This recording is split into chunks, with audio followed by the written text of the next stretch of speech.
Hello driving intelligence community. This video is for those owners of the SVO Mustang made from 1984 to 86. I happen to be one of those lucky people. And I'm going to talk in this video about removing that spat right there, which is not so easy. Stay tuned.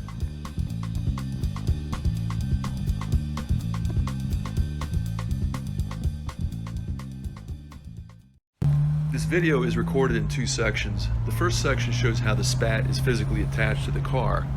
The second section shows how to remove the interior, which is required to remove the spat, if that's additional information that you need to know.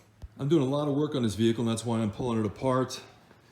The biggest issue I'm dealing with right now is getting this dent pulled out by a company that I'm having come in. They're going to use their the special dent removal tools so that this doesn't have to be bonded up, sanded, and then painted.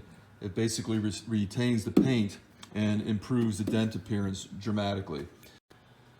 These spats are not easy to get off.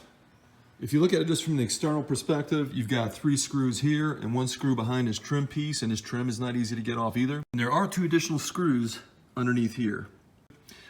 But this is actually connected to the car inside the body. And you can see 2 additional studs sticking through that come from that spat with nuts on it. Those need to be removed, then the spat comes off easily. All right, everything's disconnected. It should come off. You can see all the crap that's coming out that's been collected for years. And there we are.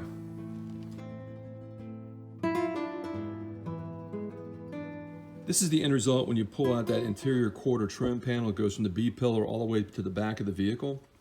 I'm going to show you how that gets done on the driver's side. So the first thing you got to do is take off the seat belt, which involves Torx head bolts that are here and at the bottom. That allows you to thread the seat belt webbing through this slot here. That's out of the way. There's a series of screws all along here, so you're going to have to pull out all these screws going all the way back. You can see it. You have to take off the clothes hanger. That top trim is going to have to come off. And also, if you still have that luggage protection, that doesn't have to come off because that's connected into just the plastic. It is not connected into any steel, so that can come out with this panel, but I'm going to paint this panel while I've got it out. Next, you're going to have to remove the bolt right down here. You can barely see it. You have to use a box wrench. This bolt right here will have to be removed so that the panel can pull out over this area right here that bolts the back of the seat to the side of the vehicle. Back here, you don't have to remove the speaker like I did unless you soldered your connections directly to the speaker, which I did. So I had to take the speaker off, and I'll feed it back through here as I pull the panel out. There's a series of screws along here that need to be removed. And again, you got all these screws up here.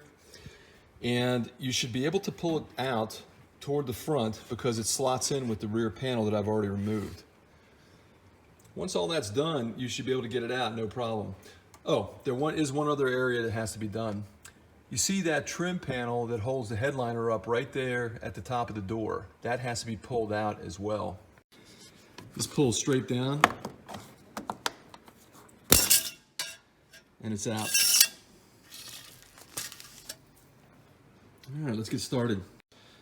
Seatbelt's been pulled, and you can see that I pulled it through the slot. There's a little piece of plastic that provides some additional trim and covers that slot. It came out, and I've taken all the screws out all the way across. And I've also taken the bolt that holds this upper seat portion, that's the pivot point down there, out. And now this thing can come out, but I've got to pull it around that rod or the receiving end of the bolt that I took out for the seat. Okay, so the interior panel is out, and I can paint it and also remove the spat. But here's an interesting find. This was taped inside, and I think this is a build sheet of some sort. Has a quality inspection information here. Anyway, it's a nice little find. I wish it was in better condition. It's kind of sad. The one I found underneath the carpet was horribly bad. But maybe I can flatten this out and encase it in some plastic, some Mylar.